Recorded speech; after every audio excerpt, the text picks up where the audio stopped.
Welcome everyone to today's IP Speaker Series session. My name is Bradley. I'm the Education Program Manager at New Ventures BC. I'm joined today by Byron, Ainslie, and Joanna. Really excited to have all of you come in. Just some housekeeping notes as we continue this seminar. I encourage you to keep your camera on if you feel comfortable and if you'd like to. If you have any questions, feel free to drop them into the chat and we can relay them to the speakers. Otherwise, I think I'll hand it over to Byron to give some introductions. And yeah, welcome. We appreciate you coming out and we hope to see you at the next one as well. Byron, over to you. Great. Thanks, Bradley. And thanks to Accelerate IP for organizing this webinar series. It's been great to partner and to discuss something that is a passion of mine. And I know a passion for our two speakers today, which is patents. Not many people say that, but we are some of the patent geeks who have no problem coming up with a lot of content and a lot of things to say on this topic. So as mentioned by Bradley, this is a larger webinar series that is helping to educate not only people in BC, but across Canada or anyone who is on YouTube about different patent topics. Our first speaker was earlier this year talking about IP hygiene. And as we go through this series, we will continue to dive in deeper into particular topic sessions that we feel are relevant to the audience, which is startups, scale-ups, and other people in the entrepreneurial ecosystem. And so today is the second of what we hope to be many patent sessions. But if you do have particular topics that you are interested in, well, we do have a number of sessions already identified. We would love your input on kind of future sessions. And you can send those to either Accelerate IP or to myself at BDC. I'll share, I guess, my contact information just a little bit later.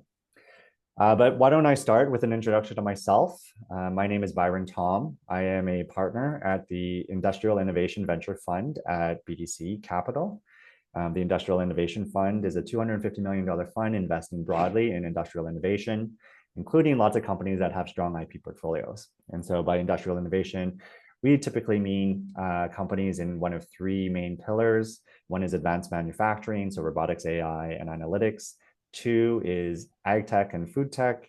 And three is technology companies in the extractive sectors. And extractive sectors meaning mostly oil and gas and mining, but here in BC and across Canada, to me, also means forestry and oceans. Before I turn it over or introduce our two guest speakers, I also wanted to briefly acknowledge that we are gathered here virtually today at least I am, on the traditional ancestral and unceded territories of the Coast Salish peoples, including the Musqueam, Squamish, and Tsleil-Waututh. And I know many people are joining from different places near and far, including our two guest presenters who are coming to us from Toronto. And so we'd like to respectfully acknowledge the caretakers of their land as well. And so introducing my two guest speakers, I'd like to start off by introducing Ainslie and Joanna. These are two individuals that I've known for over a decade and I consider good colleagues and friends. Both are partners at Bereskin Parr, one of the leading IP boutiques in Canada, and are based in the Ontario region. I said Toronto, but Joanna is actually in Waterloo. So I know some people like to say Toronto, Waterloo, but I'll differentiate for the purposes of this conversation. And why don't I just hand it over to them, maybe Ainslie first, to do their own introductions. So Ainslie. Great, thanks very much. And thanks to Byron and Bradley and New Ventures BC and Accelerate IP for having us. It's a pleasure to be here today. So yeah, as Byron said, I'm Ainslie Parsons. I'm a patent agent and a patent lawyer and a partner at Bereskin Parr in Toronto. Before I was a patent agent and patent lawyer, I was in the research lab. I did a PhD in molecular genetics at U of T. So that has really sort of informs the work that I do. So I work with any inventors, sort of life science, biotech related, working on their IP strategies, their patent portfolios, helping them draft patent applications, and then shepherding them through the patent office to try and get them good, strong patent claims to protect the innovations that they've worked really hard on. And so that's me and my job, although I am based in Toronto. I did originally grow up in Vancouver, so I do have BC roots, and counting down the days, we're going on a family trip to Tofino later in August. So show my 10-year-old what real trees and forests and rainforest and ocean and all that stuff looks like. So looking forward to that. And I'll pass off to Joanna. Sure. Hi, everyone. Thanks, Ainslie. So I'm also a partner at Bereskin Parr. My background's in electrical engineering from Waterloo. What's unique about Ainslie and myself is we are also U.S. patent agents. And so a large percentage of my practice is actually directly before the U.S. Patent Office. So we're both Canadian lawyers, Canadian patent agents, as well as U.S. patent agents, and we can act on behalf of Canadian applicants directly before the U.S. Patent Office. And as we talk more about filing strategies, I think that's going to give you a unique perspective on what it really means to have a patent filing strategy, but that'll be a later conversation. So my background's electrical engineering from Waterloo, and I went to UBC for law school. I'm originally from Vancouver, so I'm actually back in Vancouver quite often. I was there just recently and had met up with Byron. And so, yeah, I grew up in Vancouver, have tons of family there still, and looking forward to visiting again in the fall, I think. Great. Thanks for that. And so maybe just to introduce the topic and then dive into some of the questions we had prepared. While patents are a very broad topic that we could spend lots of time talking about different aspects, filing and when to file is like a huge question to many startups, particularly when we kind of discuss cost pressures. I think in today's environment, venture capital dollars are so scarce. We all know that filing fees and lawyer fees can be a significant expense.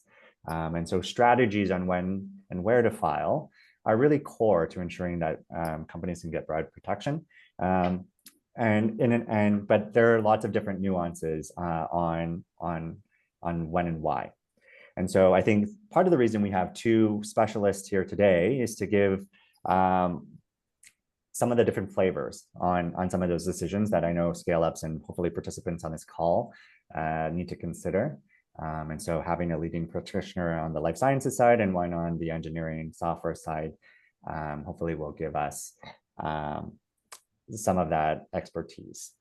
I should also mention that I am at one time or barely a lawyer and technically have filed and prosecuted patent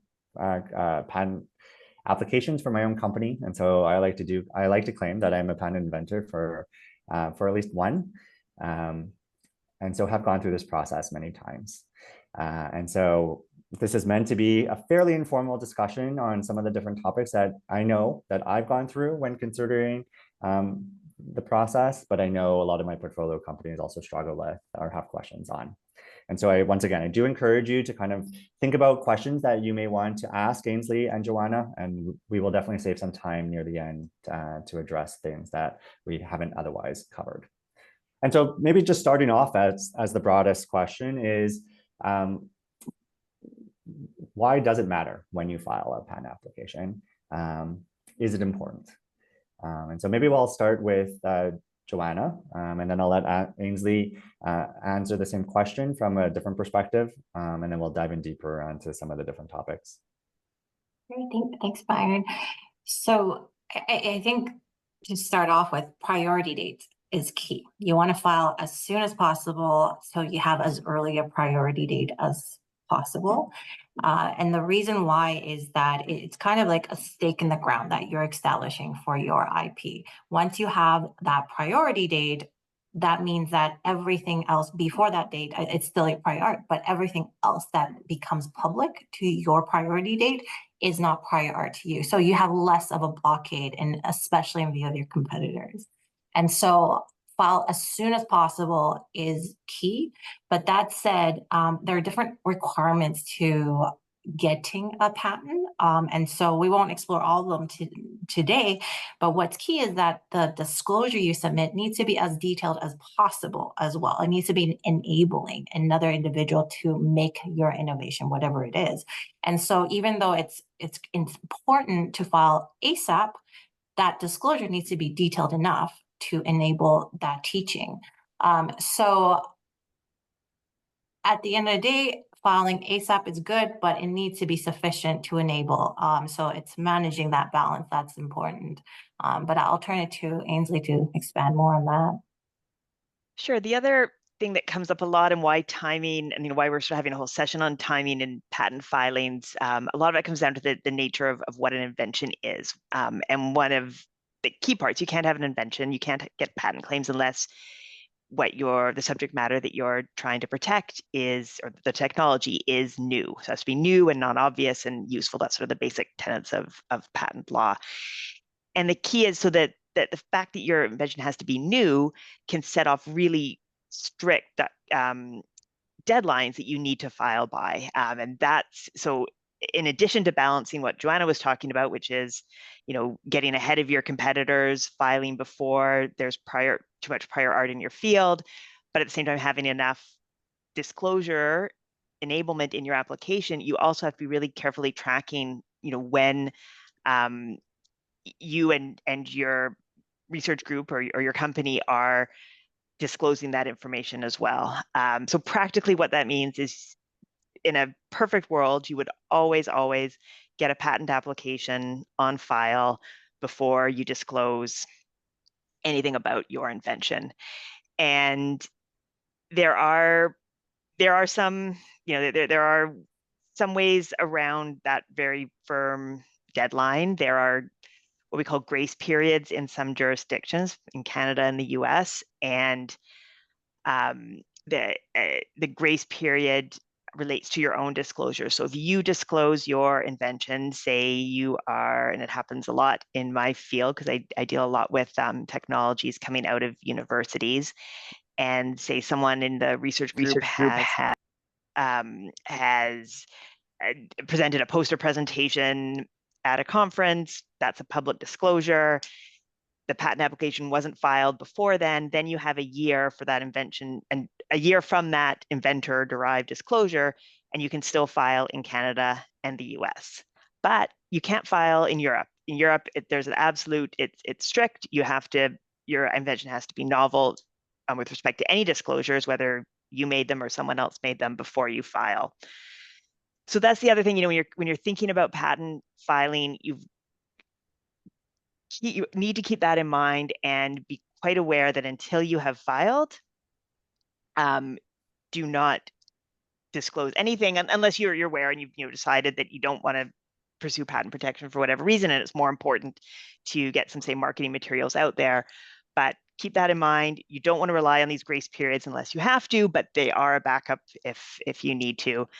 And we can talk a bit more about it later, but I always tell my clients to think of it as your innovation start as trade secret. So keep it secret, keep it secret, keep it secret until you have your patent application filed, and then you're protected if you do disclose it. I think there I saw a question that looks, sorry. No. That's okay. Well, okay, yeah. As we get further along, Yeah, hopefully we'll cover some of these questions, yeah, for sure. and then I'll start incorporating them if I don't think we're going to discuss it later on. And we'll also take questions near the end, and maybe it might be some future topic for further webinar series. And so maybe diving in a little bit, we talked about the EPO having absolute novelty requirements, and so timing being just core. What about other jurisdictions that you think in the life sciences that people are often filing in? Is it Japan? Is it China? How strict are they there? And so for many of the companies on this call, and often startups in general, it's often easier selling into the US as a primary market. And so you may not care, but maybe just talk about why we often, and so if you're not going to file or you're not going to sell in Japan, like it still matters in many cases. And so maybe just explore that a little bit, and maybe even an example of where like this has caught someone out and they've lost certain protections from the difference in filing jurisdictions. See, Joanna, you're nodding. I can let you take that if you wish. Oh, I said I'll leave you at the life science. Sorry, I can go. Oh, so sorry. I'll start. So I'll just generally do not that grace period that I'm talking about is for the most part limited to Canada and the US. So if you're filing, if you are thinking about filing in Asia, Europe, South America, do not rely on that. Some countries have some shortened grace periods. There's particular rules, but think of it as there's a grace period for Canada and the US. Beyond that, make sure you're getting an application on file. If those are countries that you are actively interested in or potentially interested in down the line. And you see examples of where this trips people up, and it trips people up all the time, where often it's, I don't want to say the bane of a patent agent's existence, but we get these calls and they say, we've got this great technology. We really, we're starting a spin-off company out of our lab. We want to protect it. And we published a paper 6 months ago and it's been really well received. I go, well, that, so already, so that's 6 months too late. You're still within that grace period, but your disclosure is out there. So it happens, it happens regularly, unfortunately. And so maybe just to add some color from my experience, while you may be selling in a certain country, you may be manufacturing in another country, or your competitors may be in another country, and they may want that protection in their own local jurisdiction. And so particularly in the life sciences field, lots of them are kind of in Europe, like potential acquirers, and that's a big market for them. You may find that it is important, right, in your patent strategies to be able to go into those different jurisdictions, and so timing is so core or key. Yeah, you agree with that, and Ainslie? that's key. I say, so in that, you file, when we talk about filing a patent application, you just need to get a patent, initially just get a patent application on file somewhere. And usually it ends up being in the US, and it generally, they have these provisional patent applications that you can file, and it just gives you a bit more flexibility. After a year, you can add a bit more data before you don't need to finalize the application for a year. And that's sort of getting into the details of it. But what I'm trying to get to is you just need to get a patent application filed somewhere by that deadline. So even if ultimately you think down the road you may be filing in Japan, you can keep those options open for quite a few years while your initial applications are pending. So, again, that's why I always say you don't rely. The grace periods are just an absolute backup if necessary. You want to get your application, something on file before any disclosures are made.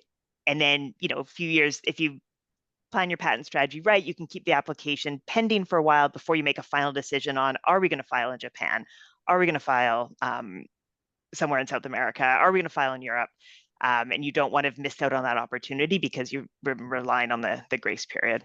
Cool. And I think you raised a good point on kind of strategies then. And so let's talk a little bit about provisional applications. What is a provisional application? And why is that sometimes helpful for technology companies to use as a cost-effective way for saving the date? So maybe I can address that a little bit. So provisional applications is unique only to the US. And oftentimes you might hear about them as an informal patent application. And so as a firm, we generally don't adhere to that informal practice in that the provisional application really serves as a priority document. So you want that document to be as detailed as possible. So as a firm, our best practice is to do it as if it's a regular application, full claim sets, full disclosure, formal drawings, if possible. That's an ideal world. But there are instances where, you have a client comes to us and they are going to a conference next week. And so we want to put something on file. That's what Ainslie's getting at, like get something on file before you have public disclosure. And when we say public disclosure, that's something outside of a confidential setting, outside of a non-disclosure agreement relationship.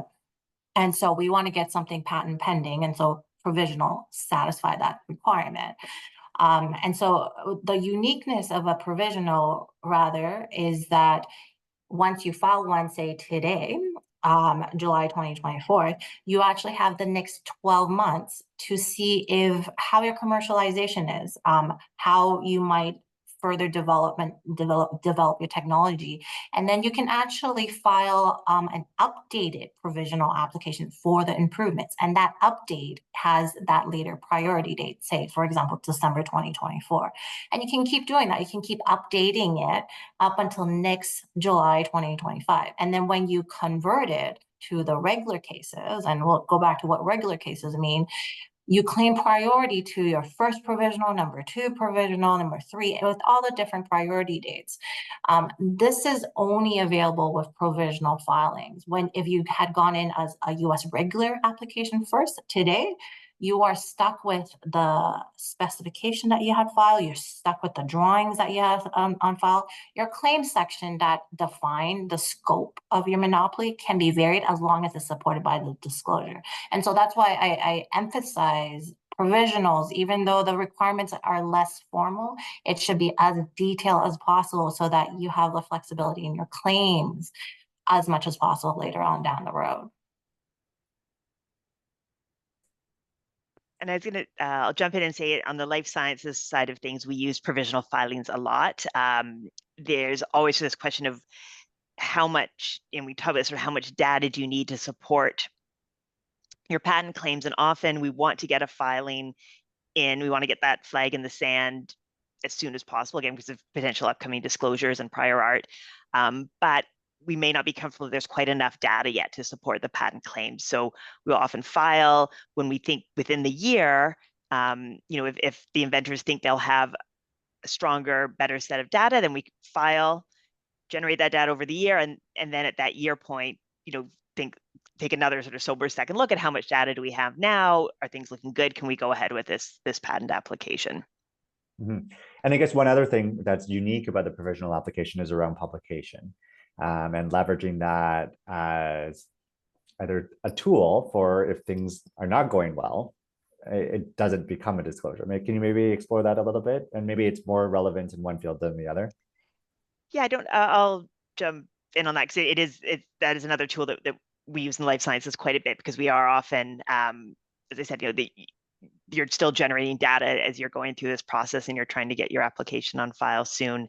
And one thing about a provisional application, really any application, but a provisional application, it's not published. And as of the date you file a patent application, they're not published for 18 months. So at that 1 year mark, you've filed your provisional application. It's not public anywhere, as long as you haven't made any further public disclosures. If at that 1 year mark, talking with your IP advisors, if you don't think it's the right time to go ahead because of what the data has shown or where your company is, you can pull that patent application. It's never published and it's like it never happened. So you can file again at another time. Now it's a year later at that point. There may have been more prior art disclosed by third parties in the meantime. Hopefully you haven't disclosed any of that if this is part of your strategy, but that patent application remains unpublished, which is key in the patent world, again, for 18 months until filing. So that's another part of the provisional that you can, at that 1 year mark, pull it if you wish. Mm-hmm. And Canadian companies are free to be using this, whether they're filing in the US or in Canada, is my understanding, or Europe at the same time. So even if you have no need to file a US application, which we probably don't recommend, this is a technique that lots of agents use because of that particular nuance of the provisional application and tied to kind of the international patent system. Maybe since we're talking about like that part, lots of people I know, and I'm seeing this on the Accelerate IP Stream 3 are filing PCT applications. How does that play with some of these filing comments or commentary that you're discussing? Maybe actually start with, what is a PCT application? Yeah, that's good. I wanted to talk a bit about foreign filing rules as well too. I think back to your point, Byron, like everyone can kind of file a US provisional, and that's totally true. You can use that as, oftentimes that's most of where we start off with, because there's flexibility there, like especially if a tech company, you're starting off with one iteration and you're planning on commercializing, and then you're testing the space, and then you find another like iteration, or you find a new sector, then you can update that provisional. And so there's flexibility in that. But the US does have a foreign filing requirement, in that if the technology is being developed in the US, it does need to be filed first in the US and approved by the government for it to then be filed elsewhere. And so that's something to be mindful of. There's a question in the chat about China or export filing rules. It varies per country. China also has a fairly unforgiving foreign filing rule, where if any of the inventors are actually in China, it has to be filed in China first and then given approval before it can be filed elsewhere in the world. And then we'll talk about what that means. So I learned that the hard way when I was very junior. One of the inventors turned out to be in China, and sometimes clients don't tell you everything.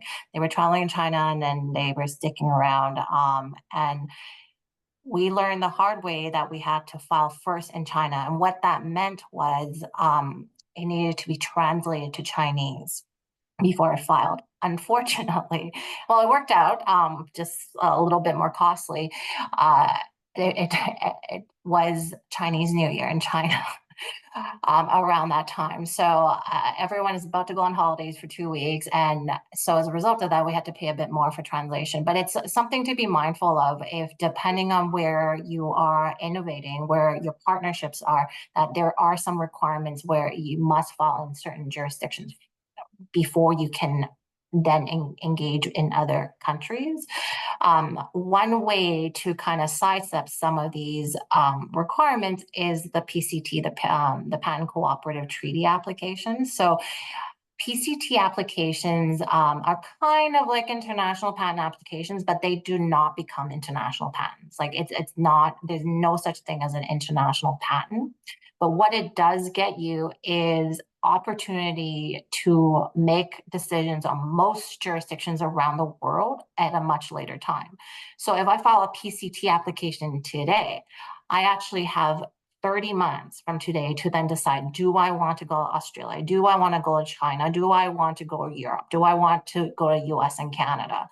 And so it's a good amount of time before you really have to pay each of the individual filing fees and translation costs at that time, because you can file in the main languages. I believe Ainslie, if the correct means English, French, and Spanish, and maybe German as well too, right? To clarify on that. And so there's flexibility with PCTs. They are much more costly. So as cost basis, like just the filing fee for a US provisional with the government, not including any of our fees or professional fees, it's under $500 US, depending on entity. But filing fees just for PCT, not including professional fees, is in the range of at least $3,000-$4,000, right? And there's professional fees on top of that for when you work with a firm.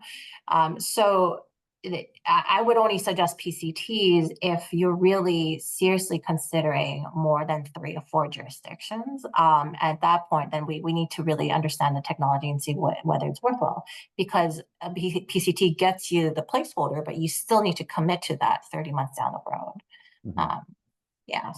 And since we're talking that about kind of international filings and piggybacking off, right, one of these treaty capabilities, maybe talk about the same thing about EPO and how that works, because it is somewhat similar in terms of a single filing for Europe and then being able to go national into countries. I can jump in there. Okay. So it's easy to get confused. So that in the Europe, there is, so unlike the PCT, which is, we call it an international patent application, but it cannot become an international patent. Again, as Joanna said, there's no such thing as an international patent. It's just a way to keep an application pending sort of generally pending for almost worldwide before you actually decide in which specific countries you want to pursue that patent in. There is, however, a European patent that you apply to the EPO, the European Patent Office, and there's one application process. You go back and forth with the European examiner, And then once your European patent is allowed, you can then decide what countries within Europe you want to validate it in. And it's a matter of sort of paying fees in your country's interest and getting appropriate translations and things like that. But it does actually allow you with one patent to get protection in multiple countries. So that you're, if that's where you want to go, what could right back from the beginning, you would file, so say you want to file in Canada, the US, Europe, and a couple countries in Asia, say. So you have enough countries that a PCT application makes sense. What you would generally do, what we tend to do with our clients, we file a US provisional application that gets your flag in the sand. Within the 1 year of that first provisional application, then you file what we call sort of regular application. So your application is kind of crystallized at that point. That's your PCT application. Then your PCT application, after about a year and a half, then you have to decide what specific countries you want to pursue it in. So then you'd elect, say, Canada, the US, Japan, and then you'd also select Europe at that point. Then you enter into examination in Europe, get Europe patent allowed in Europe, and then validate in various countries within Europe. So a long process, and you're sort of jumping around in different jurisdictions, but that is how it works. So no international patent, but there is a European patent, and a lot of our clients do take advantage of that. You can also file in specific European countries if you don't want to go through the EPO, but most do go through the EPO. And they have particular expertise in order to kind of ensure that your patent is credible and enforceable. Okay, that was going to be one of my questions, as in cost and going through that process. And so I think you've laid that out quite well. Maybe talk about situations where you wouldn't use a provisional application, and are there alternate paths that you often see with your clients? Yeah, like I think with the provisional, it's a way of delaying cost, delaying decision making on like specific jurisdictions. But in the case where you're seeing you're likely going to be asserting your patent against a competitor very soon, like the copycats in the space, then you would want a patent much sooner. So you want to skip forward and just file probably like a regular in that jurisdiction first, as soon as possible, and then go from there. And there are also ways to accelerate as well, like depending on jurisdiction, so that you can get a patent sooner. That's probably a situation where I would avoid doing a provisional. In other instances, if the technology is very much settled, like the client's not expecting to further develop, they're like pretty much done with the prototype and like commercializing, and they just want to get in to the patent game, and then we just go off with it, because the provisional does require converting 1 year later. Like, so there's another fee. Like, even if we file provisional today, nothing happens in the next 12 months. We still need to pay another fee to actually convert into the regular.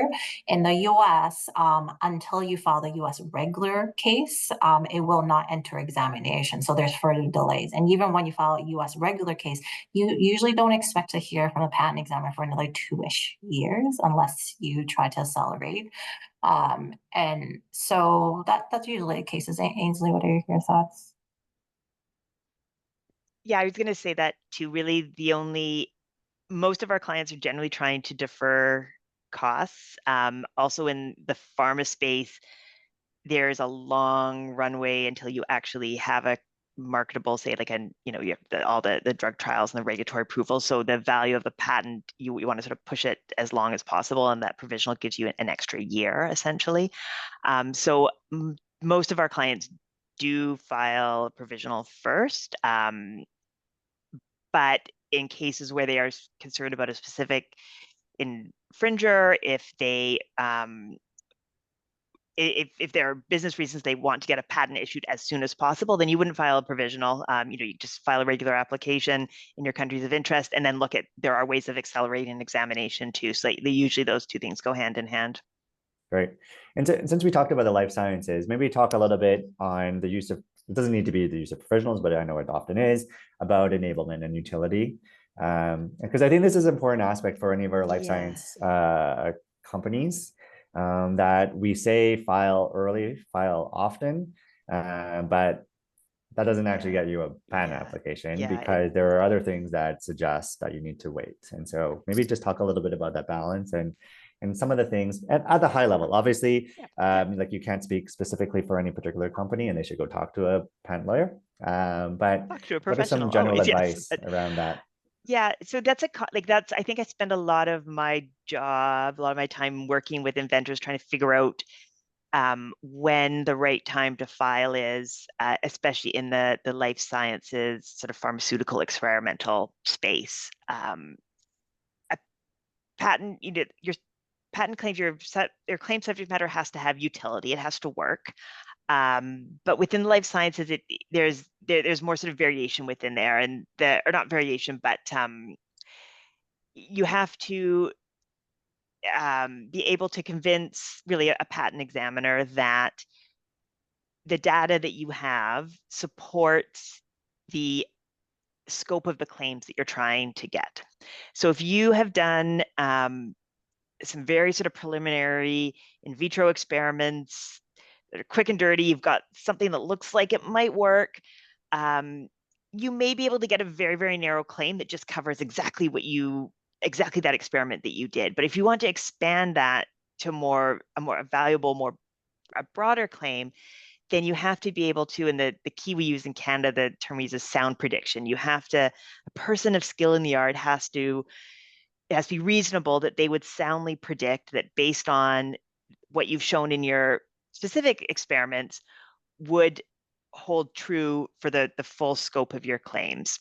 So what I mean by that, for example, is, say you have a new drug, or it's a new use for a known drug, and you have shown that this drug works really well at say minimizing Crohn's symptoms, something like that. So you could potentially, if you have some experimental data that shows that, and say a mouse model of Crohn's disease, I don't know if that exists, but maybe it does. You got some good in vivo data that might be enough to get you a claim for the use. It probably would be enough to get you a claim for a use of that drug for treating Crohn's disease. But would it get you a claim to a use of that drug for treating inflammatory diseases, say as a whole? And if you've only showed it in one disease that's related to inflammation, you're not going to get a broad claim. But if you've done a series of experiments and you've shown that drug works for a couple different models of different inflammatory diseases that aren't related that closely to Crohn's, then you might be able to get a much broader claim that your drug is sort of generally an anti-inflammatory. So that's sort of what we're always trying to tease out and look at the data and look at it from the eye of a skilled person and say, given the data that we're able to put in this application, the data the inventors have so far, can we soundly predict that the scope of the claim that we want to get is it soundly predictable that it would work, that your drug would work for those broad indications. So that's the thing. I get a lot of questions about, do I need to have clinical trial data before I file? And the answer is absolutely not. You file long before you do your clinical trials. You just need to have data that, again, a person in the field would believe would understand to be solid data and support what you're trying to claim. So in a nutshell, it's very dependent on the field and exactly, the area of tech and the area of life sciences and biology you're filing in, but those are kind of the big takeaways. Yeah, and maybe just tying this back to your practitioner, this is why people in your field and specialization have PhDs. And so you're because they're able to help walk through that process and understand whether or not kind of those tests, right? And lawyers like to think that they're very bright line tests, but often they're very gray. No, they aren't. And it's really, really discretionary in terms of okay, we think this is close. And so coming back to filing provisionals is because the claims or the disclosure may not have changed, but the utility may have based on just that time. And so Answer back think, quickly my example. So say at that day one, you want to file the provisional, maybe you do just have this Crohn's data, but you think in the next year, we have a couple other model systems we're going to test it in. I think it's going to, we think it's going to work out. Then that's when we would file a provisional, see what that data looks like after the year, and before they finalize the regular application. And so maybe just quickly on the prosecution side, like how often are you receiving objections with regards to utility, and how every day, every day. And so then, yes, okay. And so, and you're responding with clinical data that's somehow stamped that doesn't actually show up in the specification, or are you only allowed to point to things that are in the specification itself? That's a very good question. So it depends on jurisdiction. In Canada, basically what you've got in the application is what you need to argue on. You have to show that as of the date that you filed that application, based on the data that's in the application, your claims are supported. In other jurisdictions like the US, they're quite a bit more flexible. And what you can do in the US is you can show the examiner that since we filed this patent application, we've done a whole series of additional experiments that confirm what we thought was going to happen in the application. We've explained in the application what we think that the results would be. We have data now that confirms it. The examiner will take that into account. You can't add it to the application, but you can use it to support your arguments. But as a basic rule, enough data to support your claims needs to be in the application, in the final application, not in the provisional, but in the regular application. Yeah.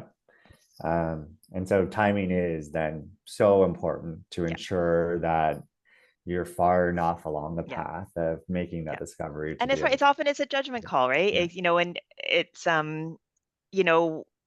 patent offices change what they consider to be, where I used to say everything's got to have in vivo data, which means like in a cell or in a living thing. But now, if the field is well established enough and you have some, pretty good in vitro, which is sort of outside of the cell experiments, that might be enough. So it changes. It's never black and white.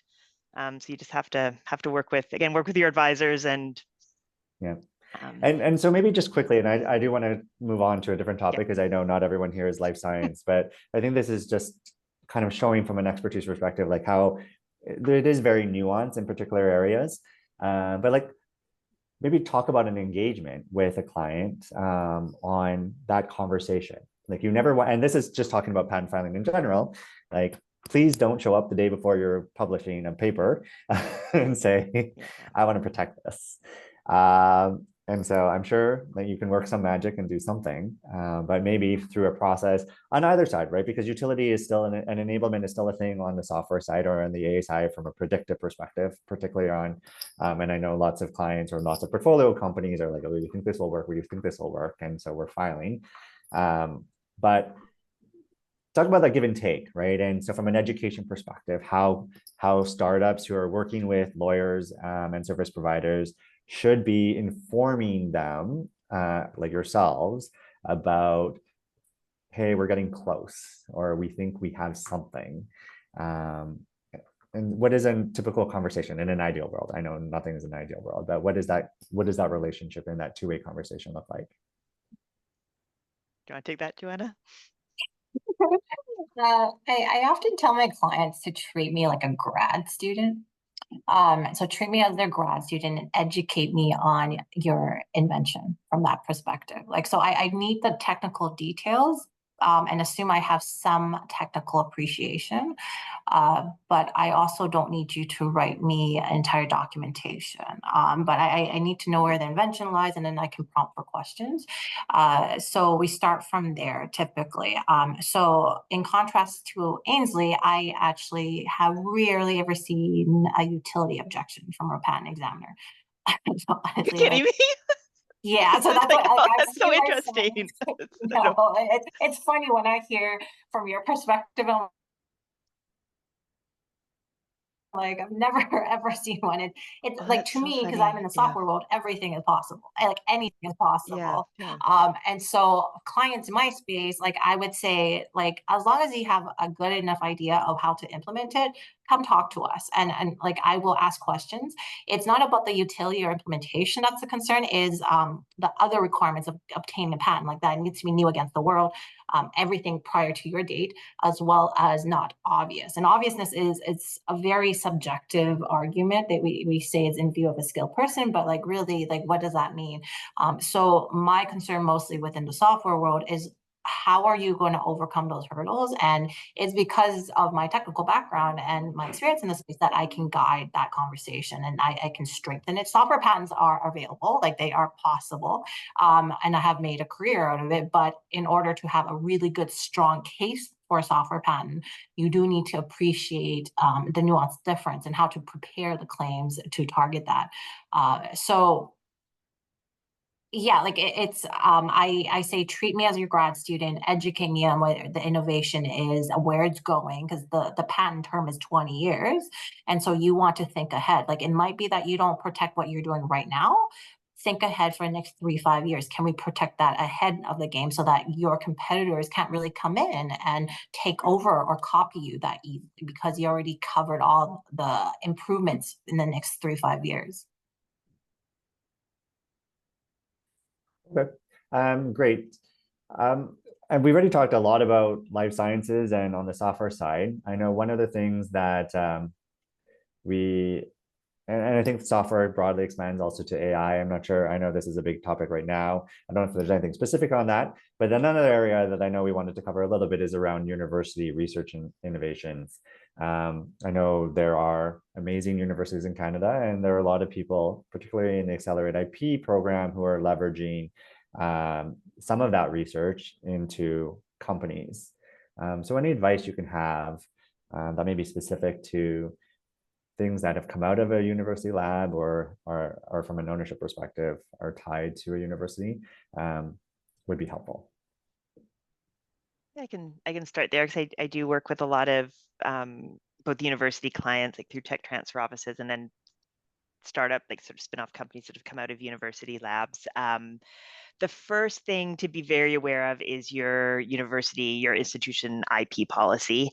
There's no sort of one size fits all. Every institution has a different IP policy in terms of who owns inventions that come out of the university. And any sort of, most, depending on your role at the university, you're under some sort of employment contract. There will be an IP policy associated with that, and it can range everywhere from fully inventor owned, so anything that you create during your time at the university, you own outright, to quite restrictive where the university owns it outright, and they may consider sort of licensing back to you. So you just need to be really clear, and always, the first thing, if you're in a university setting, you need to, at a very minimum, disclose the invention to the appropriate group at the university, which is usually a tech transfer office or something like that. So just make sure that that's always the first step, and then they will give you information on what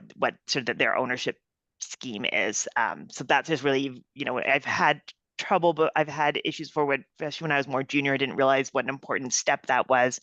I would, take for granted, I'd have like a sole inventor come to me, and they hadn't fully cleared the ownership hurdles with the university before they talked to me, and it just creates issues down the road. So just get that cleared out, and your IP advisor can always help with that. But and tech transfer offices are also really useful. There's a lot of free information there. They can often help you with searching and things like that. So use them, disclose to them, be aware of what your IP policy, what sort of an IP policy you're working under. The other thing that I come across, and it sort of ties back to what we were initially speaking about, is there's often a fundamental conflict at universities between the sort of publisher perish model of being a university prof or researcher versus patenting your tech. And the idea is that there's this pressure to publish, so you get your grant money and fund your lab and get your promotions. You need to publish. Academics want to share their work with other academics in the world. That's why they became researchers. But of course, once you've done that, then you can no longer patent it. So it's often the sort of give and take of working with your university vendors to make sure that they meet their career goals and funding goals. They need to publish, but just making them very aware that, or being aware of, if that's who you are, that if you're going to do that, you need to have your patent application on file first. And universities are often flexible. Say with PhDs, they will embargo them until they won't publish them until you have a patent application filed if necessary, but just be very aware, because there's this, we always have this conflict between publishing and filing for patent protection. Mm-hmm. I think it's just one of the piece of advice as well, and I have some understanding how universities work, is that the UILOs are very helpful, but may not be moving as fast as you. And so yes, I can say, so go ahead, if you probably have more information on this. No, it's just to say that is a common issue. And so definitely don't do it 24 hours before you're publishing, but you probably need to do it weeks, if not months. And all universities are also constrained from a budgetary perspective, and they may decide not to do this in a way. And you may be able to get alternative funding to file provisional applications to kind of, as Ainslie said, put your point in the sand or mark your line in the sand. But those opportunities take a certain amount of time to kind of work through the appropriate channels. And so, right, if you think what you're doing is new, novel, useful, and commercially viable, get ahead of it, right, and start thinking about this early, because it is not the easiest path necessarily working with a university. And I say this not to diss universities, but to say that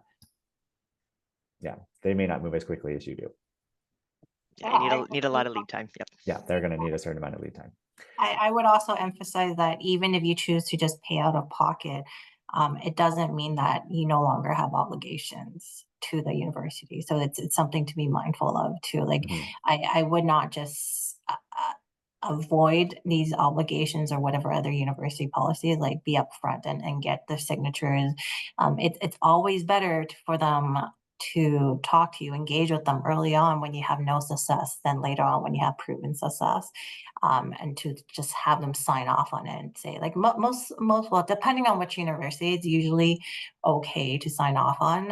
It might be that they try to take some interest, whatever it is, even if you choose to pursue it on your own. And then at that point, you need to really assess whether that makes sense, and how much was developed internally. And so, like, this is something we can assist clients with as well too, because there is a divide usually. Like, you're probably doing something in-house using university facilities, but there's other aspects, especially in the software domain, where you're developing the AI tools. Like, you can completely move that offsite.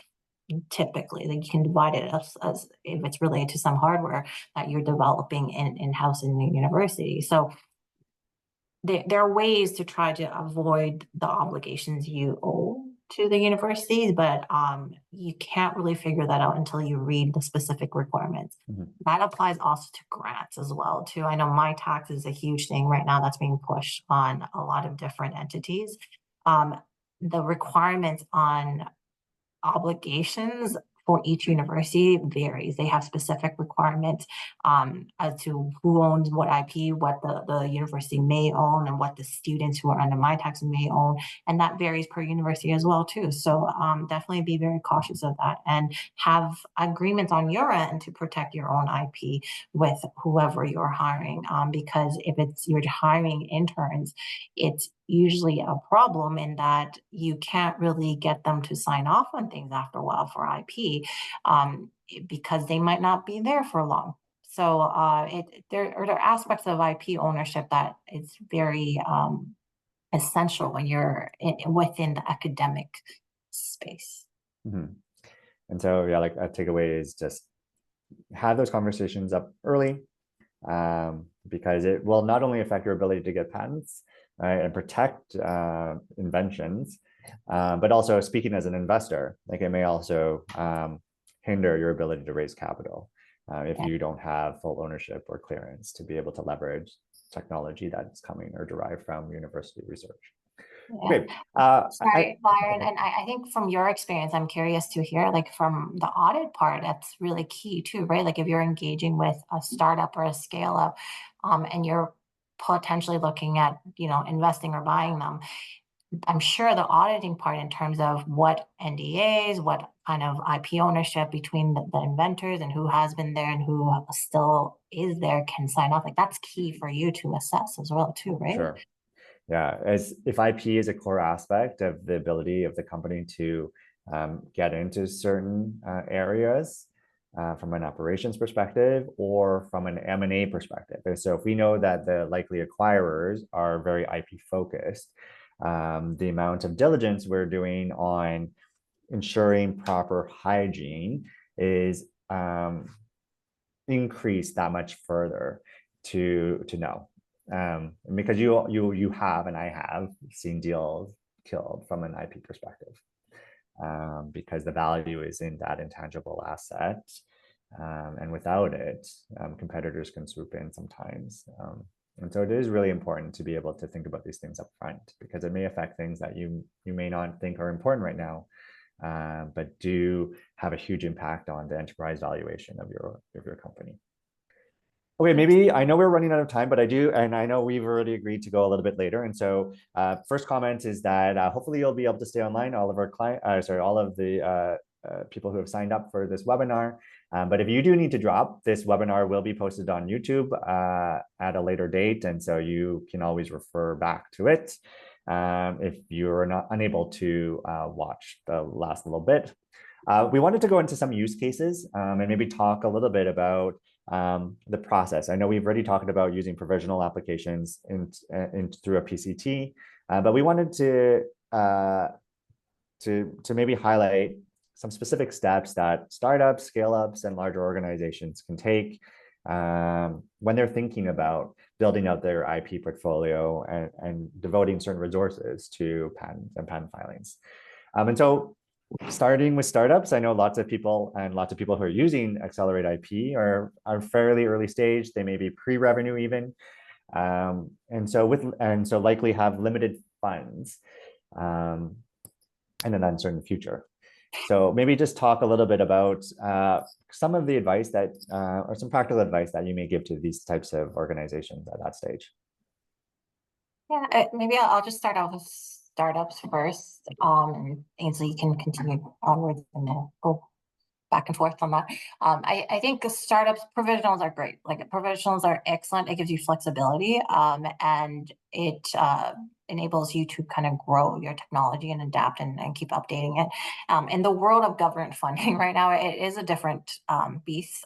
We are assuming the government run funding will run until like at least 2026 and likely renewed. That's something I consider with some of my clients too, because if you were to get government funding to cover your provisional application and you don't convert it for another year, you may be, you need to fund the actual regular filing costs. And so that's something to kind of balance depending on how evolved your technology is. If you're really just starting off, then maybe leave it flexible. But if you're pretty solid and you need to push it out a little bit, maybe we can do like a regular instead of a provisional, like in the world of government funding, obviously. But for most startups in Canada, I would just recommend starting off with Canada and US. Unless you really have a large market that you already have relationships and connections with outside the North American market. The reason why is like the costs are high. There's on top of prosecution costs, so that's examination. When each patent application needs to be examined, the substantive aspects varies depending on jurisdiction, depending on prior art, depending on innovation. But typically I tell clients to expect like a couple of back and forth as a patent examiner. The cost of each back and forth can range from $3,000 to $5,000 with our fees involved. And then after that's done, you have to pay issuance, and then there's maintenance fees involved. Like Canada, you have to start paying at the second anniversary. In US, you don't pay until it's issued. All of that varies. Like Europe, you have to pay every annual And so there are costs on top of that, like even though the government funding is covering a lot of that. And so I say to startups, like contain the cost as much as possible to make sure that, you know, you are going to grow a business with the IP. You're not just, your IP isn't just a cost for you. And then for scale ups, as you evolve, as you gain more market share, as you gain more success and interest, like revisit that. And I think that's what Ainslie and I often tell clients, like, you know, to switch and be sure to make sure to adapt your filing strategy as you grow your business. Like it's not a one size fit all, and you start off with one, maybe just North American based, but then over the years you gain a lot of market share in Australia and Europe, for example. You have a partnership, you see competitors like copying you directly in Europe. I have a client in the plastic space. They're based out in the US, but their products are around the world. And so I literally, we file in many countries around the world for their portfolio because they have copycats everywhere, and we're actively asserting. And so they started off with North America, but they saw like opportunities and copycats, and so we evolved that. And so that's what I would say often to startups, and, you know, start small, contain it, and because you have so many things on the go, and then revisit it as you have an influx of cash, as you have like different opportunities. Ainslie, like, I'll turn to you. Yeah, and I mean, everything that you said, you know, at sort of the scale up stage. The other thing, I would not be hesitant when you're revisiting to prune your IP too.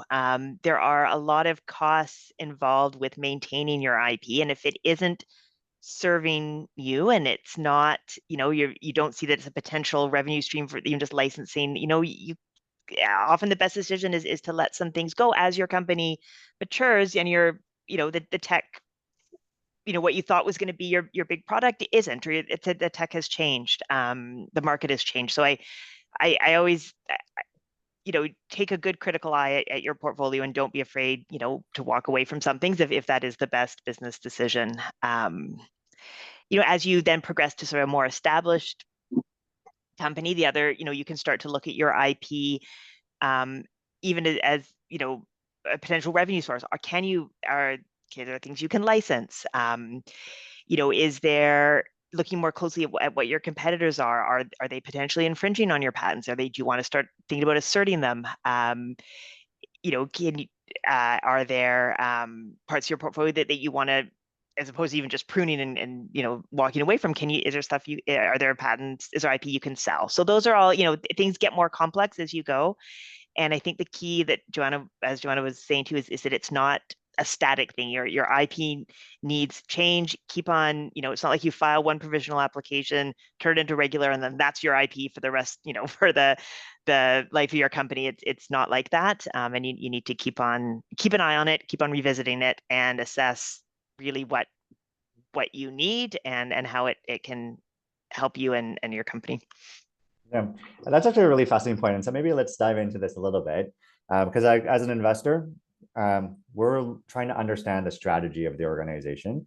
And oftentimes you're going broadly at the beginning as you're just developing and you're saying what's possible. And then that changes into what are you doing?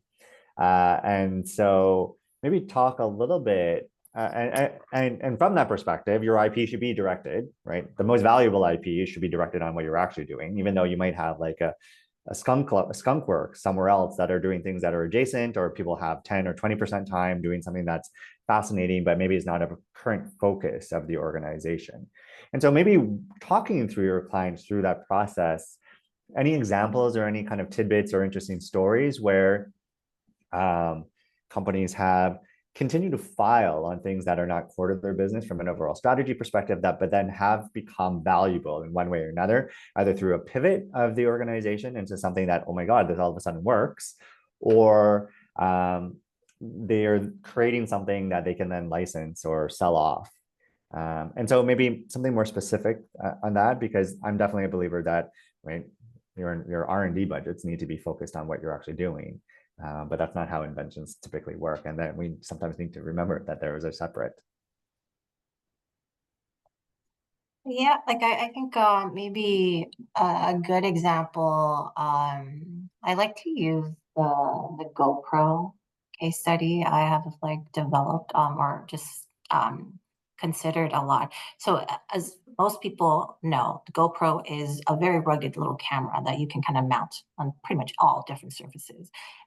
They started like more than 2 decades ago, and they dominate the market for over a decade. But even back in 2000, like the technology is really just a small little rugged camera, and the innovation is how they mount on different surfaces. And so from the IP perspective, they actually didn't really have much IP on the technology, on the camera itself. They just jumped from they converted to digital and then to HD, and then not much innovation for 10 years. And that was a lot of time for competitors to come in. Like Canon caught Canon's attention, caught Nikon's, and they excel in camera technology. And so what was interesting for GoPro was they pivoted to enter the drone space. And so they develop a lot of stabilization tech, a lot of like 360 camera technology to kind of stitch together image feeds. But then their drone kind of dropped from the sky. So that was the end of the drone career for GoPro, because like I think the battery was too heavy or something. But what helped them was because of all the technology they have developed for the drone, and they had filed IP related to the software, related to the technology of stabilization, related to drone tech. They were able to adapt that to their camera space, and able to like kind of take a bit more of their market share back from the players who really excel in camera technology. And so this was done very actively on the GoPro side, because they went public around the same time. And so it's interesting to see how a company that was so successful for more than a decade and dominated completely, but losing their share over time because they weren't really going anywhere from their original tech. And they are kind of limited in that they're not the core camera technology player, right? So I think I mean, obviously that's a very different type of technology and company, but the takeaway from that, I think, is that really it's important to revisit and file IP and then prune, as Ainslie mentioned, and then see different types of IP that may be helpful to you over time. Another case study I like to talk about is Nest. Like Nest was developed by ex-Apple employees and engineers, and so it's very evident in the design portfolio. But what Nest, because probably of their experience at Apple, really excel is that they had 25% of their portfolio related to design protection. And so the designs and industrial design in Canada, that's a term we haven't really touched on that during this conversation, but it's another type of protection that you can file for to protect how things look and feel. So originally they started off with how physical products look and feel, but it's growing to be a very common way to protect user interfaces. And so what Nest did was they made sure that it was very difficult from people in this space of smart home devices to copy them exactly. So they have design protection for how their CO2 monitors look exactly, the interface of it, the smart thermostat, the interface in which you can engage with it, along with the utility part of their innovation as well too. So I think revisiting and stepping back at each instance, you have significant innovation to see, like, are there any other ways to make sure it's very hard for people to copy us, or at least like make them pay us some kind of license fee, like with our IP? Like, how can we position ourselves like that? It's important, and it will lead to ways where you can either sell off an arm of your business or get more different revenue, or like a really good exit, right? Like if you're positioned enough from the IP perspective. Mm-hmm. And so I guess that does talk a little bit about how, while you're focusing, right, for those companies with meager budgets, right, on what you're doing right now, and that may not be doing what you're doing a little bit later, and you may get insight that that's a brand new market or opportunity, and if you have IP in that area, right, that'll allow you to broaden your product offering in some cases for more established businesses. Oh wait, I know we are over time already, and so maybe just quickly taking to some practical considerations and takeaways for our crowd today.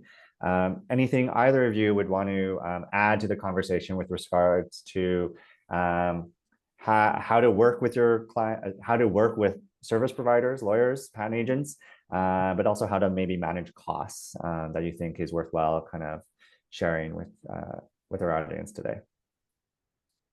I would say for cost, and as I mentioned before, each jurisdiction will have examinations involved, but you don't have to duplicate that examination cost everywhere in the world. So my example is, if you have a patent application in the US, you have a patent application in Canada, and a patent application in Europe, likely US will take the lead. And so the practice point I emphasize is to just let it be, let the US go fast and see what happens. There's another thing called continuations, which I won't go into too much, but note the keyword continuations for US, and just get the scope you want in the US, and then kind of copy the same in all the other jurisdictions. It might not always work, like Europe kind of like to do their own thing, but don't feel like you need to be unique in each jurisdictions. You can kind of copy and paste in some way. So make sure you talk to your service provider and be sure they're mindful of that.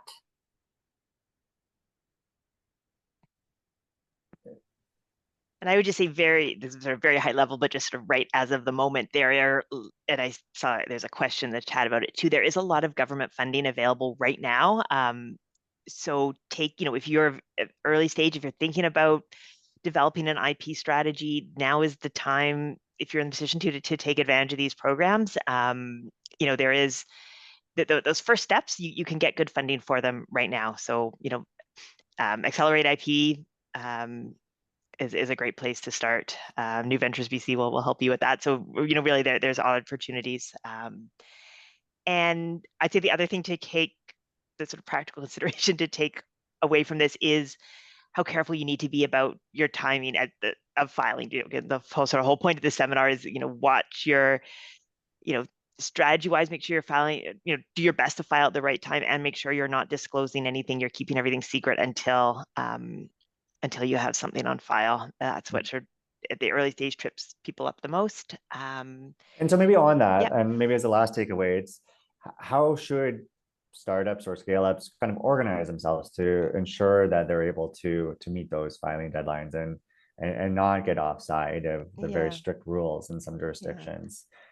Who within an organization, or what are some smart steps or easy steps that companies can take? I mean, I think it's great, the more companies are aware of IP and value it, and hopefully there's someone in the company that has some interest in IP and a little bit of knowledge about patents, just to keep people focused that we should be looking for patentable inventions, and if we do have something patentable, we need to really make sure we're not making any public disclosures. And as companies get bigger, it's often sort of the chief technology officer type position that IP comes under. And take advantage of seminars like this. There's a lot of resources out there online, through organizations like New Ventures, through law firms like ours. You can find a lot of sort of IP 101. And if there's someone at your company that is interested in that, that's a great place to start. And try and establish an IP policy for your company where people are doing proper, I can use the term disclosure, but sort of like internally, that they're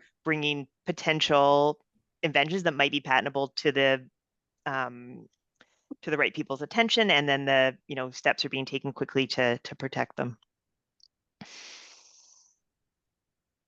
Any last words? I know we are coming up on time now, so two things. Any last words that you want to add to the conversation? And two, how can people find you if they want to reach out and talk to you directly? I think my last words is just to make sure you pair yourself up with a professional service provider who speaks your technical language. I think it's key. Yeah. I emphasize that a lot. Like when I see some patent applications that in a software domain, like I can clearly see that it was not drafted by someone with a software experience. That will make a difference. And I'm sure when someone like Byron is assessing a patent in the space, they will see the value otherwise. And be sure, I think what is really cool for me is when a client entrusts me to be their trusted advisor. So finding the right people who will come in and understand your business. And this is covered under Elevate IP, Accelerate IP, and for them to try to understand your business and try to direct you as much as possible to different ways of protecting yourself well, and find that individual who will want to take time to understand and appreciate your business. It's really key. We're Bereskin Parr, so our profiles are available. Happy to talk more on a personal level if you engage with us directly, Ainslie or myself. And depending on tech space, like we'll probably direct you to like if it's the right tech for us, or one of our colleagues who specializes. And feel free to look through our portfolio as well too of specialties. Like we do excel in having a quite a great bench strength of technology. Yeah, just second everything that Joanna said. And yeah, please, look us up online, Bereskin Parr, like our names. You can find us in our contact information, and we're always happy to chat. Yeah, just feel free to reach out. We're always happy to chat all things IP. And if we don't know the answer, or the right, if we're not have the right background, we can direct you to the right person who can help. Great. Thanks so much for that. And I just want to thank both of you personally for participating today. I know I've had a fun conversation diving into all things patent filings. As dry as that sounds, I think I learned a lot. It doesn't sound dry to me. I realize for the rest of the world it is. I'm going to hand it back to Bradley because I see him back on screen to quickly wrap up. But just wanted to thank everyone for participating today and joining today's session. Thanks, everyone. Thank you to Byron, Ainslie, and Joanna once again. Thank you to everyone for joining our IP speaker series. We'll be back with another one soon. If you have any questions, feel free to reach out to us at Accelerate IP, and have a great rest of your day. Take care, everybody. Thanks, everyone.